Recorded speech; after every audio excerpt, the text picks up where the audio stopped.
Bonjour et bienvenue donc à cette deuxième table ronde de la quatrième édition du Festival Phinistellaire, donc dédié aux littératures de l'imaginaire. On rappelle le thème de cette édition, donc voyage en possible, impossible. On va tenter de voyager au travers des œuvres de nos auteurs ici présents. Donc, je rappelle la thématique donc, de cette table ronde, la genèse d'un monde post-apocalyptique. Je vous présente, je vous fais une rapide introduction. Donc bienvenue à cette table ronde, ça s'annonce riche en réflexions et en échanges passionnants autour d'un thème à la fois fascinant et effrayant, la genèse d'un monde post-apocalyptique. L'idée d'une apocalypse suivie par la reconstruction ou la déchéance d'un monde nouveau est une source d'inspiration majeure dans la littérature, le cinéma et les arts visuels. De la chute des civilisations à la survie des derniers humains, ces récits post-apocalyptiques explorent les limites de notre humanité, la résilience de la nature et les conséquences de nos actions. Elles posent souvent des questions profondes. Que reste-t-il quand tout s'effondre? Comment les survivants réinventent-ils leur existence dans un monde radicalement transformé? Et surtout, que disent ces récits de notre époque, de nos craintes et de nos espoirs pour l'avenir? Aujourd'hui, nous avons l'immense privilège d'accueillir plusieurs auteurs et créateurs dont les œuvres imaginent et façonnent ces univers post-apocalyptiques. Leur histoire nous offre non seulement des visions de futurs possibles, mais également des clés pour comprendre les enjeux du présent. Qu'il s'agisse de catastrophes environnementales, de pandémies, de guerres ou encore de révolutions technologiques, nos invités nous dévoileront les processus créatifs qui les poussent à inventer ces mondes en ruine. Au cours de cette discussion, nous aborderons la création d'un univers post-apocalyptique sous plusieurs angles, les choix des causes de l'apocalypse, la reconfiguration des sociétés humaines et de la nature, ainsi que la place de l'espoir et de la reconstruction au milieu du chaos. Nous allons également explorer comment ces récits reflètent parfois de manière troublante les inquiétudes contemporaines. Sans plus attendre, je vous propose de plonger dans ces futurs incertains et captivants avec nos invités. Merci à vous, chers auteurs, de partager avec nous vos visions et vos réflexions sur ce thème intemporel et pourtant terriblement actuel. Donc je vous invite à vous présenter rapidement avant de commencer notre discussion. Léo, on commence avec toi. Enchanté. Donc moi c'est Léon Samotte. Aujourd'hui j'ai 2 romans à mon actif, les 2 premiers tomes d'un roman qui s'appelle Projet Shiva, qui est donc un roman post-apocalyptique qui, sur celui-là, l'apocalypse a été causée par une origine virale. Donc il a été écrit avant Covid, je vais quand même le présenter. Mais voilà, donc un thème qui a été très actuel au moment de sa sortie. Merci Léon. Bonjour à tous, moi c'est Gilles Milinaire, donc en ce qui me concerne un roman pour l'instant. Le deuxième sortira d'ici une petite dizaine de jours. Pareil, voilà, en fait, moi j'ai écrit par contre mon livre post-Covid.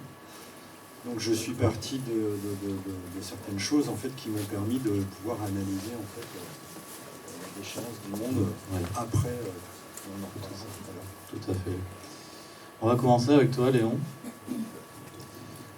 Comment choisissez-vous les causes de l'apocalypse dans vos récits? Quels éléments ou événements vous inspirent pour imaginer la chute de la civilisation dans vos histoires? Alors, moi avant tout, sur ce premier roman, c'est vrai que je ciblais plus, tout le monde peut le lire, mais je ciblais plus, on va dire, un public young adulte. Et je voulais travailler avec des personnages qui étaient plus au niveau de l'adolescence et des jeunes adultes, parce qu'on a un terrain qui est un peu plus fertile, et je partais du principe que dans un monde post-apocalyptique, si vous avez plein d'adultes réunis dans le même endroit, il va y avoir des guerres d'ego en mode je sais mieux faire, et ainsi de suite. Du coup, c'est vrai que le choix des personnages et la tranche d'âge des personnages avait été fait avant l'origine de cette cause, et du coup, j'ai choisi une cause virale, parce que c'était la seule solution qui me venait à l'idée, qui pouvait expliquer pourquoi seulement une tranche d'âge avait survécu en masse. Et d'ailleurs, je ne dirais pas comment ils ont survécu, mais c'est écrit dans le livre, mais voilà, il y a une véritable raison scientifique qui fait que les personnages ont survécu, ont été immunisés à ce qui a tué tout le reste de la population. Et du coup, là, alors, dans mon cas à moi, ça a été fait dans un souci de cohérence de l'histoire. Il y a toute forme de post-apo et d'origine, du viral, technologique, nucléaire, ainsi de suite. Mais dans mon cas, c'était la seule solution qui était viable et qui en tout cas me permettait d'avoir un développement sur certains sujets sur ce roman. Merci, merci Léon. Gilles, on va enchaîner avec toi. Quelle place accordez-vous à la nature et à l'environnement dans la reconfiguration d'un monde post-apocalyptique?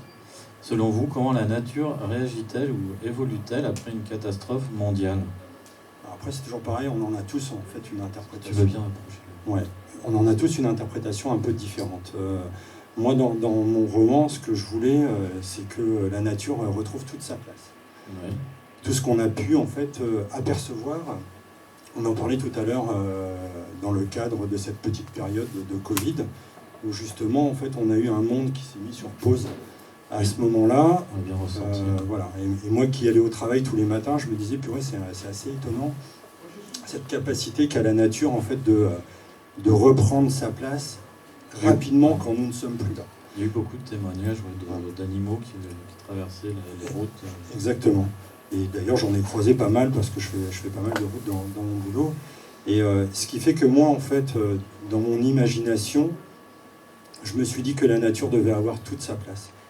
Et entièrement sa place. Donc moi, après, j'ai fait des choix aussi dans mon écriture, c'est-à-dire de mettre un grand coup de couperet à l'humanité en règle générale, de façon à ce qu'on se retrouve à quelques millions au lieu de quelques milliards. Que d'un seul coup, en fait, au milieu de tout ça, l'homme, il ressemble à plus grand-chose. En fait, il n'est plus grand-chose au travers de cette nature post-apocalyptique. Et je trouve que c'est ce qui permet, enfin en tout cas moi c'est ce qui me permet d'avancer dans mon roman et de mettre l'homme face à ce qu'il est. Pas grand-chose. Et il doit vraiment en fait trouver lui les moyens de ses ressources pour pouvoir avancer dans mon aventure. Et je pense qu'à partir de là, eh bien, on se rend compte qu'on peut vivre avec la nature pendant le récit, plutôt que de l'utiliser un peu comme nous on l'utilise aujourd'hui. Oui, de l'exploiter. Et après, je ne sais plus la deuxième question, j'ai pas donné. Alors, la deuxième question, c'est donc, selon vous, comment la nature réagit-elle ou évolue-t-elle après une catastrophe mondiale? En fait, comme je l'explique, je pense qu'elle réagit comme elle réagit à chaque fois. Bonjour, Paul. Bonjour. C'est-à-dire qu'elle va reprendre la place qui était la sienne avant que nous soyons ici. Oui.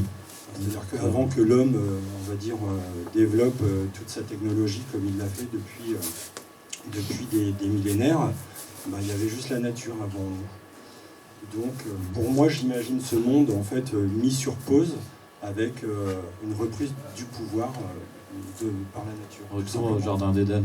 Un petit peu. Avec quelques hommes qui vont essayer de trouver leur chemin au milieu de tout ça. Merci. Léon, lorsque vous créez un monde post-apocalyptique, comment parvenez-vous à équilibrer réalisme et imagination? Alors c'est assez compliqué, moi je vais parler à titre personnel. Ce que je préfère écrire, c'est de la science-fiction.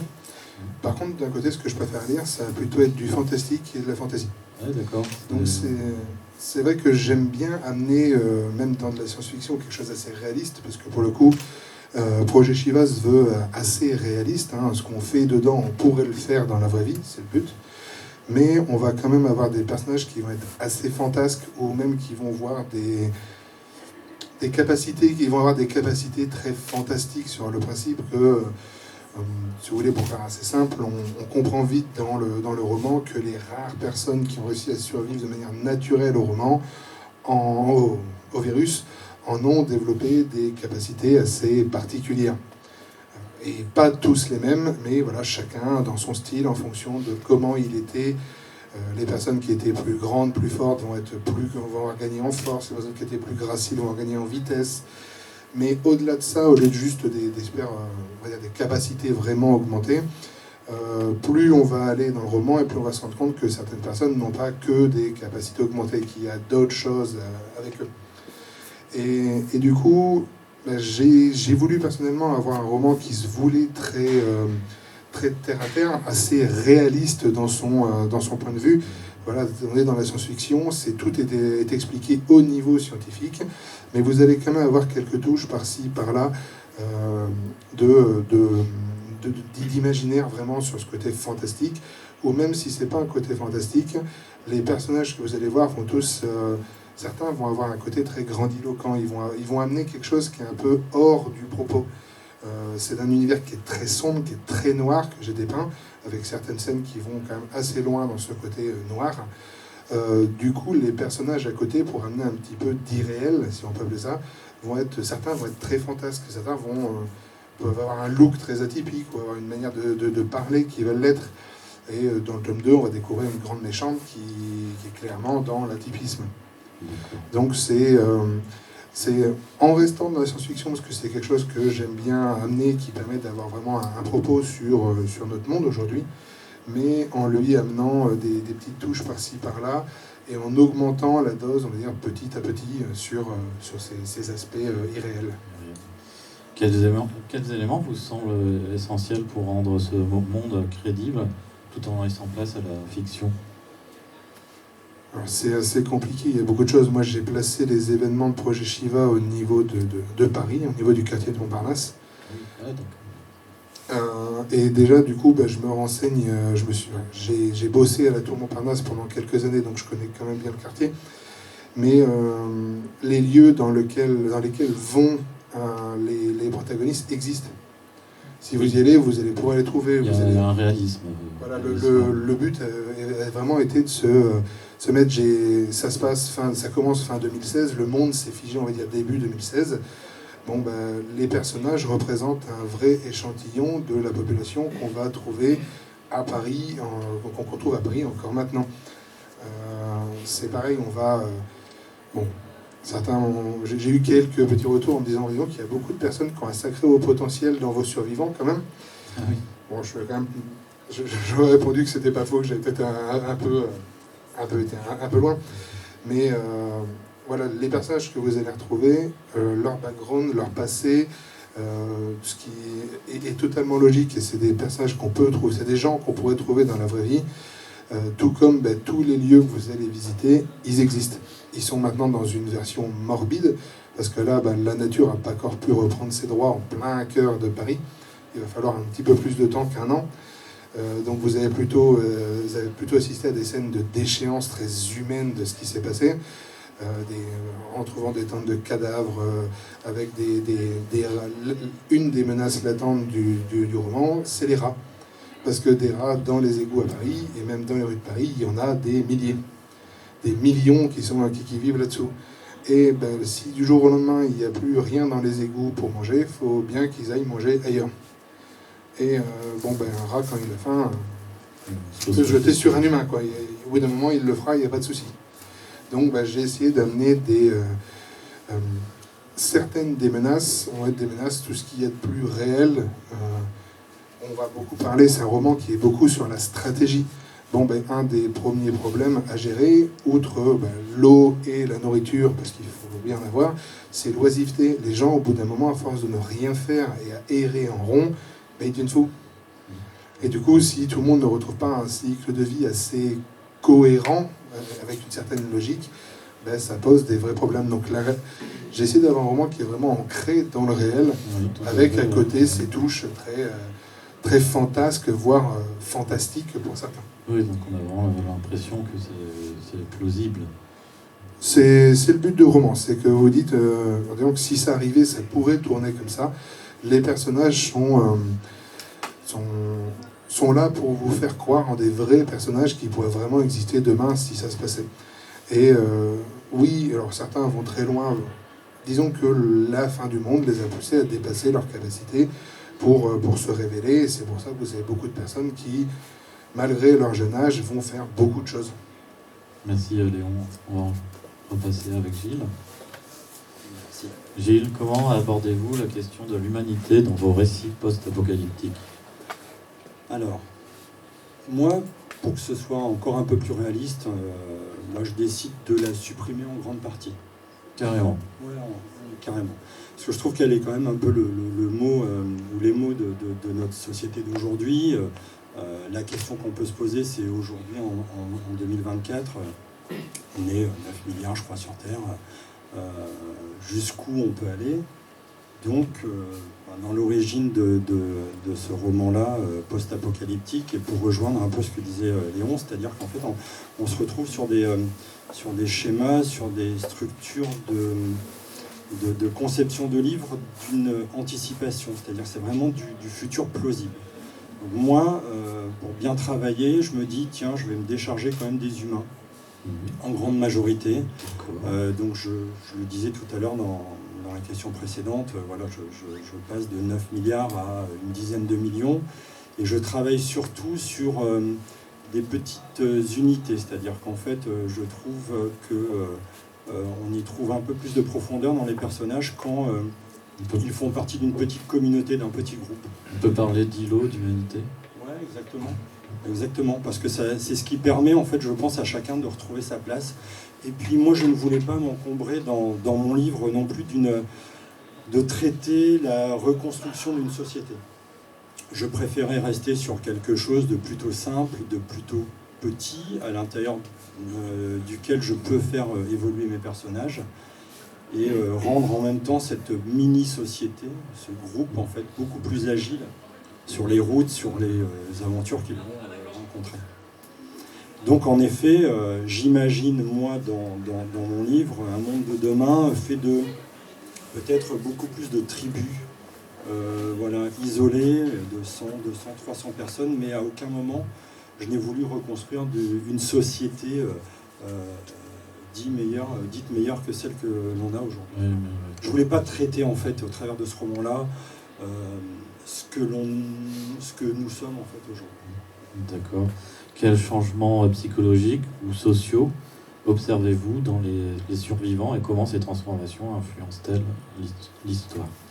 En fait, c'est toujours pareil, c'est-à-dire qu'en fait, en matière de psychologie, c'est en fonction de ce que l'on vit. C'est-à-dire qu'aujourd'hui, dans la société dans laquelle on vit, on est tous plus ou moins à notre place, s'ils sont plus ou moins bien, on avance.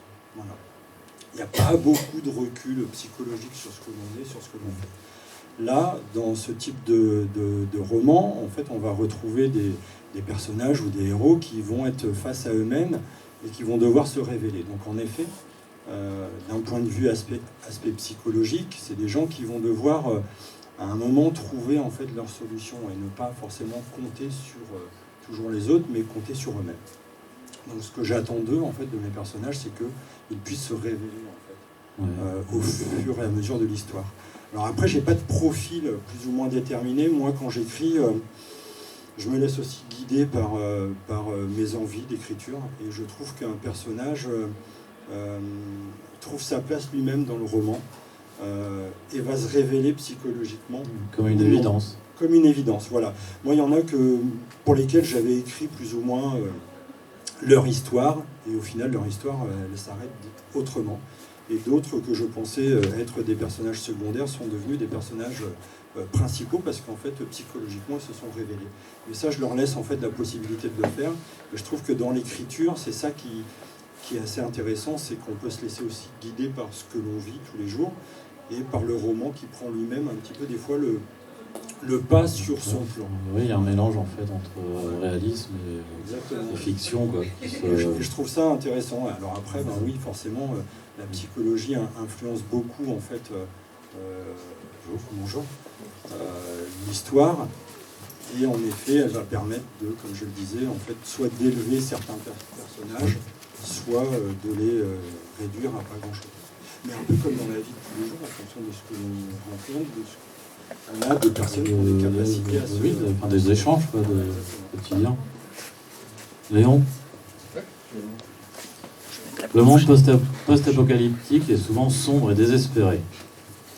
Mais quel aspect d'espoir ou de renouveau aimez-vous explorer dans vos récits ? Alors, pour Projet Shiva, c'est vrai que c'est un roman qui est très sombre. On va y voir les pires aspects, enfin, tous les aspects de l'humanité, du meilleur au pire. Et du coup, les protagonistes qu'on suit ont vécu une catastrophe, vivent dans un monde qui est régi par l'un des plus forts, et donc qui est toujours une catastrophe un peu tous les jours. Du coup, pour contrebalancer ça, moi, j'ai vraiment placé un esprit de groupe. Vous allez suivre Projet Shiva, au contraire de Gilles, la reconstruction. C'est pour ça que c'est en référence au dieu Shiva, qui est le dieu de la destruction et du renouveau. il détruit pour mieux reconstruire. Donc dans le projet Shiva, vous allez suivre une petite communauté qui essaye de rebâtir quelque chose, partant du principe que c'est en étant plus nombreux et en étant mieux structurés qu'ils arriveront le mieux à s'en sortir. Alors que si chacun va dans son petit coin, ça n'ira pas.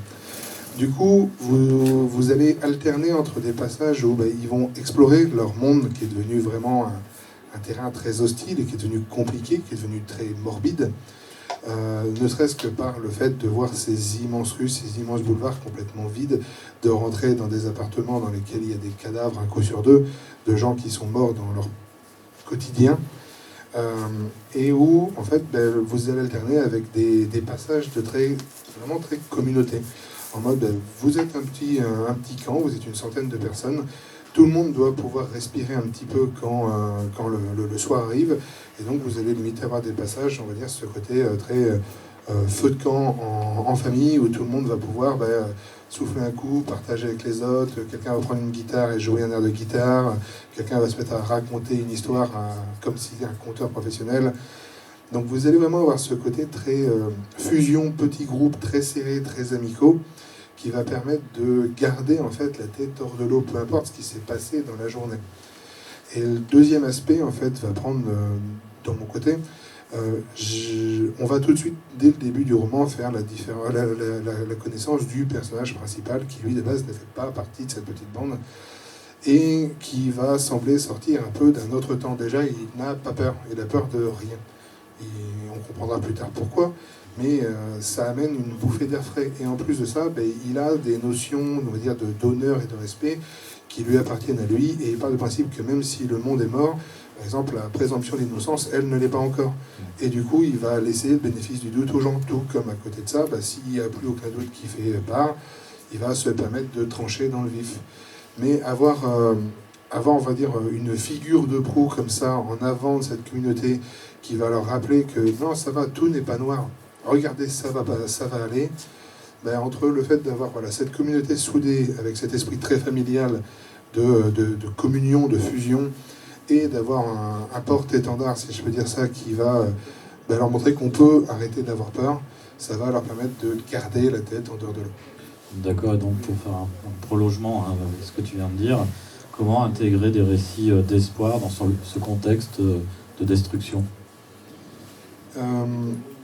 Moi, je sais que dans Projet Shiva, comme je dis, les personnages vont souvent aller fouiller un peu à droite à gauche, parce qu'il leur faut trouver de la nourriture, et à plusieurs moments, ils vont tomber sur des lettres d'adieu, souvent, enfin, des mémos qui ont été laissés, ou des lettres d'adieu qui ont été laissées de gens avant qu'ils meurent, et qui ne sont pas là pour être tristes. Certains sont en mode très joyeux, voilà, c'est la fin, mais ils ont pu une dernière fois faire ci, faire ça, et vont leur montrer que c'est pas parce que tout le monde est mort que déjà tout le monde l'a mal pris et que tout le monde a été affolé, mais qui vont amener un petit côté de lumière, un peu d'espoir. D'accord, merci. Merci Léon. Gilles ? À mon tour. Vos œuvres post-apocalyptiques sont-elles une réflexion sur des problématiques contemporaines ? Oui et non. C'est-à-dire ? Oui, parce que en fait, on ne peut pas créer une œuvre post-apocalyptique sans avoir une vraie réflexion sur la vie d'aujourd'hui. Ce qu'il en est, enfin moi en tout cas, on voit bien la société, ça peut être l'ultra-mondialisation, les États, qu'ils soient démocratiques ou totalitaires, ça peut être les religions, l'intelligence artificielle, enfin voilà, ça c'est des choses qui aujourd'hui sont ancrées dans nos sociétés. Mais moi, au travers en fait de mon histoire, voilà, j'ai pas voulu le traiter parce que sinon je pense que je passais à côté de mon sujet. Donc en effet, à partir de là, du monde dans lequel on vit aujourd'hui, pour moi, je trouvais que la meilleure façon de le traiter, c'était de le rayer. Voilà. Table rase. Ouais, moi là-dessus, je suis peut-être assez excessif, mais je trouve que recommencer d'une page blanche, c'est plutôt pas mal aussi. Donc ce qui fait que, voilà, dans mes réflexions actuelles, oui, c'est un point de départ, mais ça ne reste malgré tout que quelque chose dont moi je ne charge pas quand j'écris. Voilà. D'accord. Je préfère repartir sur une histoire et avancer sans me laisser embarquer avec les problématiques que l'on a aujourd'hui. Alors ça n'empêche que les problématiques d'aujourd'hui, on en retrouve quelques-unes au fur et à mesure des pages et de l'histoire de mon roman. Mais je ne m'encombre pas de ça, parce que je ne veux pas le traiter, je n'estime pas à l'intérieur de mon livre que ce soit nécessaire. Parce que je n'ai pas pris cet angle-là. C'est une aventure humaine, on y retrouve un peu comme Léon. Enfin, je trouve qu'il y a beaucoup de similitudes dans ce que tu écris et dans ce que moi je trouve dans le mien aussi. Voilà, c'est avant tout, c'est une histoire, c'est une aventure humaine, et on va y trouver beaucoup d'humanité et d'espoir, comme tu le décrivais juste avant. Parce que je pense que c'est souvent un peu ce qu'on y retrouve en thème central des romans post-apocalyptiques, c'est que au milieu de cette construction sur des décombres, en fait, on va tirer un espoir, en fait, un bénéfice de tout ça. Enfin, en tout cas, pour moi, c'est important de le faire. D'accord. Et donc ensuite, quelle peur, préoccupation ou réalité actuelle projetez-vous dans ces futurs possibles que vous imaginez? On a tous un peu nos craintes et nos peurs, évidemment. Alors souvent, c'est quand même, il y a la disparition, la mort, un peu tout ce qui peut faire un petit peu peur à tout le monde. La déchéance, on va dire, peut-être possible de l'humanité. Moi, en fait, au travers par contre, de l'histoire, en effet, mes personnages ont certaines craintes, ont certaines peurs. Mais et comme celle de la mort, en fait, ni plus ni moins, parce qu'ils sont un peu livrés à eux-mêmes au fil des pages, ça va être à eux de se révéler, en fait, par rapport à ça. Et donc, comme je le disais, avec diverses fortunes en fonction des personnages, mais ça fait partie, moi, des craintes que l'on peut avoir aujourd'hui et qui me semble important d'être traité dans le roman. D'accord, merci Gilles. Il nous reste à peu près 5 minutes de table ronde et on a un troisième auteur qui vient d'apparaître. Est-ce que tu peux te présenter? Bonjour, oui, donc moi je m'appelle Paul Feinte. La discussion elle m'intéressait, la table ronde, parce que j'ai écrit effectivement un roman qui aussi aborde cette histoire de récit post-apocalyptique. Et on vient de me proposer... Mais dans ton tome 2, c'est ça? Dans le tome 2, effectivement. Est-ce que tu peux déjà dessiner les contours du premier tome? Oui, donc en fait, dans les grandes lignes, moi c'est une trilogie de science-fiction que j'ai écrite, où en fait l'idée de départ c'est que... Est-ce que tu peux nous rappeler les titres Alors c'est Lambda, Gamma, Oméga. Et en fait, le premier tome, Lambda, est basé sur l'idée que... en fait, nous, on voit une fraction très très infime de la lumière. On voit les couleurs de l'arc-en-ciel. Et en fait, toute l'histoire est venue de cette idée de qu'est-ce qui se passerait si on commençait à voir au-delà de ça, c'est-à-dire les infrarouges, les ultraviolets, les ondes radio, etc. Et donc il y a un personnage, Lucille, qui est une adolescente, qui va commencer à voir en fait ces ondes radio, les rayonnements terrestres, etc. Et donc elle va avoir le rayonnement terrestre justement qui va lui annoncer que la Terre, elle en a marre en gros. Et donc elle va se débarrasser de l'humanité. C'est ça l'idée de la Terre. Et donc, dans le deuxième roman, Gamma, en référence plutôt au rayon gamma en l'occurrence, on va basculer plutôt dans le récit post-apocalyptique. D'accord. Et donc pour répondre à la question que tu étais en train de poser, est-ce que tu peux la répéter s'il te plaît? Alors, dans la thématique, donc, c'est la genèse d'un monde post-apocalyptique. Et la dernière question, donc, c'était dans vos offres post-apocalyptiques, sont-elles une réflexion sur des problématiques contemporaines? Oui. Donc moi, ce que je pense en tout cas, c'est qu'on est beaucoup à penser ou à trouver qu'il y a des choses qui vont pas en fait dans notre société, et on a tous cette idée un peu, qui est peut-être malsaine, mais il faudrait repartir à zéro. Et en fait, on a envie d'une certaine manière que, hop, on rase tout et on repart. Et je pense que les récits post-apocalyptiques, ou les gens qui aiment ça, qui aiment en lire, moi j'en fais partie, ont cette envie de, allez, on repart à zéro, et donc on rase tout, et tant qu'à faire de manière assez spectaculaire, en général on essaie de trouver quelque chose d'assez radical, un cataclysme, des images assez marquantes, et de voir comment en fait les humains qui resteraient se débrouilleraient pour essayer de reconstruire, comme tu parlais dans ton roman. Alors moi, j'aborde pas trop le thème de la reconstruction, on est vraiment dans le juste après, mais je pense que ça part de cette idée-là de se dire qu'il y a des choses qui vont pas dans notre société et qu'on aimerait bien peut-être repartir sur des bases saines, et des fois on utilise cette expression de on efface tout, on recommence, et en fait ça vient de ce questionnement-là, je pense. D'accord, est-ce que tu as peut-être d'autres réflexions sur des mondes, sur un monde post-apocalyptique. Enfin, comment tu, Bah, de quel en ce qui point de départ tu partirais? En ce qui me concerne, moi j'ai voulu aborder la chose d'une manière un peu originale parce que des récits post-apocalyptiques, c'est presque un sous-genre à part entière Oui, en fait du récit de complètement, science-fiction. hein. Et donc moi quand j'ai fait un récit de science-fiction post-apocalyptique, j'ai voulu aborder ça de manière assez originale dans le sens où en fait, bon, ça va me forcer un petit peu à spoiler ce que je fais, mais Bah, l'idée c'est que ce qui va créer la perte, enfin la destruction de l'humanité entre guillemets, c'est qu'il va y avoir quelque chose qui va faire perdre l'essence aux gens. Il y a des gens qui vont se retrouver totalement aveugles, des gens qui vont se retrouver totalement sourds, etc. Mais c'est pas on perd un sens ou l'autre, c'est vraiment les gens perdent tous leur sens, sauf un. Donc il y a des gens qui vont se retrouver uniquement avec l'ouïe, des gens qui vont se retrouver uniquement avec l'audition, des gens qui vont se retrouver uniquement avec le toucher. Et donc évidemment, on n'est pas loti à la même enseigne selon s'il nous reste la vision ou s'il nous reste l'odorat. Donc il y a des gens très vite qui vont mourir en fait parce que s'il nous reste que le goût, on peut clairement pas se débrouiller dans la nature, livré à soi-même. bon, Et par contre, les gens qui voient encore et les gens qui entendent encore ont plus de chances de survie. Et donc il va y avoir un peu des catégories comme ça de gens qui vont avoir qu'un sens ou l'autre.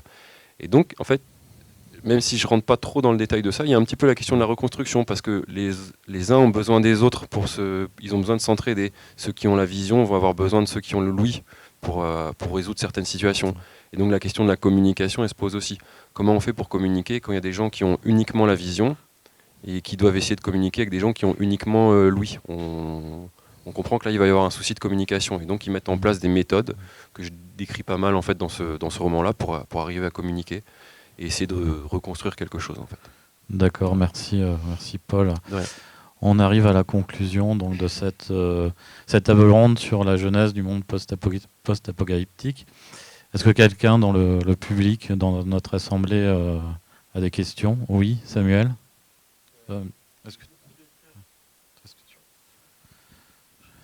Autrefois, il y avait beaucoup d'auteurs post-apocalyptiques qui considéraient que finalement l'humanité se reconstruisant, on arrive au même endroit que là où l'on était arrivé avant l'apocalypse. Alors, sans vouloir donner la fin de vos œuvres, est-ce que c'est un peu l'impression que vous avez? Alors, qui veut répondre? Je pense qu'on peut répondre tous les trois. En tout cas, c'est un vrai questionnement de se dire, au final, s'il y a des humains qui survivent, c'est des humains. En fait, comme nous, on pense qu'on est bien, qu'on est mieux que les autres, mais en fait, dans des situations extrêmes, est-ce qu'on ne serait pas aussi comme des gens qu'on juge mal, en fait, entre guillemets. Et du coup, à partir du moment où des humains survivent, on peut se dire, s'ils reconstruisent quelque chose, est-ce qu'effectivement, on ne va pas revenir à ce point de départ? Et moi, c'est un questionnement que j'ai aussi et qui transparaît à travers mes personnages, où ils se disent, au moment où ils sont au plus bas, ils vont se dire, mais ça sert à quoi ce qu'on fait, en fait? On va reproduire les mêmes schémas. Et au final, est-ce que ça vaut le coup de sauver l'humanité, entre guillemets? C'est une question qu'on peut se poser. Est-ce que ça vaut le coup d'essayer de refaire l'effort de se construire quelque chose en se disant, dans 10 ans, 15 ans, 30 ans, on va repartir sur le même point? Donc moi, je suis assez pessimiste sur la question, en tout cas. Donc moi, je pense qu'en fait, l'humain, il a sa nature et que si on lui laisse du temps, il finirait par reprendre les mêmes travers. Après, j'espère me tromper. Enfin, j'espère que déjà, on n'arrivera pas à une situation cataclysmique, déjà. Non, mais c'est vrai que c'est un vrai questionnement. Je pense que c'est lié à la nature humaine. Ouais. Je vous laisse. Léon, pardon. Alors, je pense que sur du très long terme, il y aura sûrement un effet de boucle.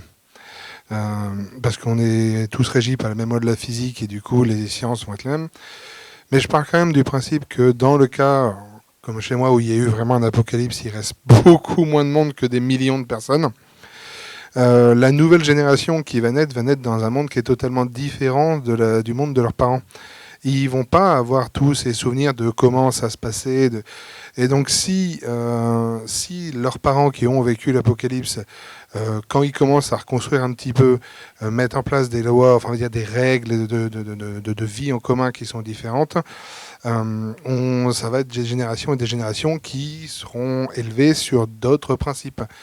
Donc je pense qu'il y a quand même moyen de faire que ça change et de ne pas revenir exactement toujours au même point qui a créé la rupture.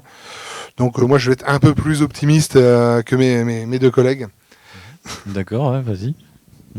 Gilles? Ouais, juste moi pour terminer, c'est vrai que sur la vision que je peux en avoir, c'est que Pour moi, en fait, quand on commence un roman post-apocalyptique, le but n'étant pas que à la fin du roman, on retrouve la société initiale. En fait. Si nous, on décide, en tout cas si moi je décide d'en faire autre chose, c'est justement pour qu'elle se redonne une nouvelle chance. Après, d'autres réflexions tombent sous le sens, c'est-à-dire qu'est-ce qu'on veut faire?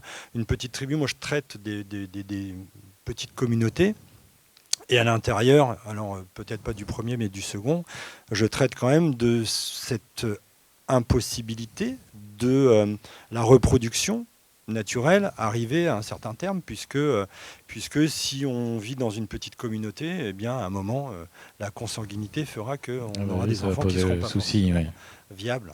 Donc voilà, je ne vais pas plus loin que ça, mais en effet je me dis il y a de l'espoir, que peut-on faire? J'aime bien aussi poser des questions, les laisser ouvertes et les laisser surtout en réflexion aussi au lecteur. Parce que je ne détiens pas la vérité, c'est ma vérité en fait, simplement, et pas la vôtre. Virginie, tu avais une question? Non. Merci.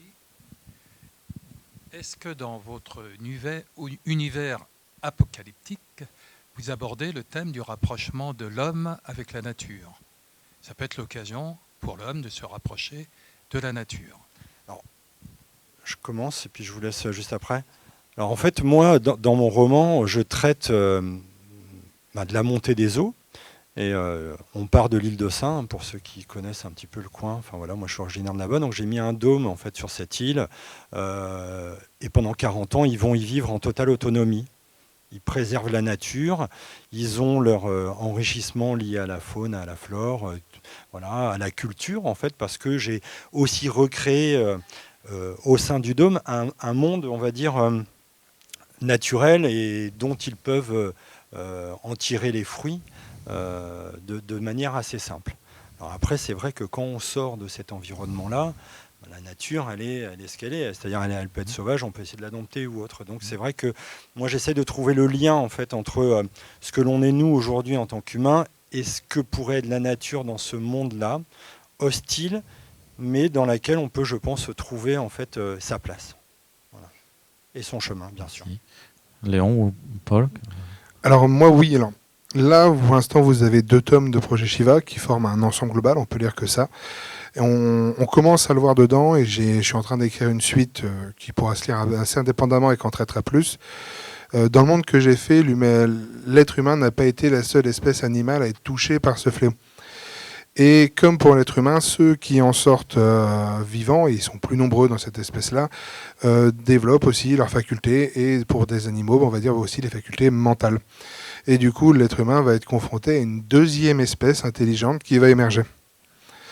Et du coup, il y a tout ce côté de certains qui, naturellement, parce que c'est le propre de l'homme, ont peur de la concurrence, et d'autres qui, au contraire, sont, c'est cool de pouvoir enfin interagir réellement avec un autre animal vraiment intelligent. Je ne parle pas d'un dauphin qui sait résoudre quelques puzzles, mais vraiment de l'intelligence en mode construction et ainsi de suite. Et du coup, je traite de cet aspect-là avec le rapprochement de la nature. Oui.